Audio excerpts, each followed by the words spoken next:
ఆంధ్రప్రదేశ్ రాష్ట్రంలో బుల్డోజర్ ప్రభుత్వం నడుస్తుందని చెప్పుకున్నాం చాలాసార్లు మనం. ఈరోజు విజయవాడలో అదే జరిగింది.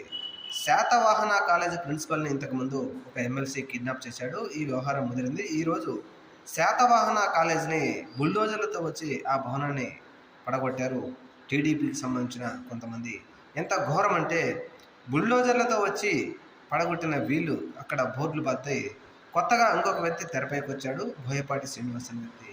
విద్యార్థులు చదువుకుంటున్నటువంటి ఇటువంటి కాలేజీలని బుల్డోజర్లతో పడగొట్టి బిల్డింగుల్ని సొంతం చేసుకోవడానికి ప్రయత్నిస్తూ సొంతం చేసుకుంటున్నారంటే ఈ ప్రభుత్వానికి సంబంధించిన పెద్దలు. ఇది ఎక్కడి ఘోరం? రాష్ట్రంలో మరి నిజంగా ఇది ప్రజాస్వామ్యమేనా? ప్రభుత్వం ఒకసారి ఆలోచించాలి. ఒక రాజకీయ నేతలుగా ఉన్నటువంటి ఎమ్మెల్సీలైనా ఎమ్మెల్యేలైనా బిల్డింగులను నేలపాలు చేసి నేలమట్టం చేసి భయభ్రాంతులకు గురిచేసి వీటిని ఆక్రమించుకోవాలని చూడటం ఎంతవరకు సమంజసమని చెప్పి ఇప్పుడు విజయవాడలో పెద్ద ఎత్తున నిరసనలు వెలువడుతున్నాయి.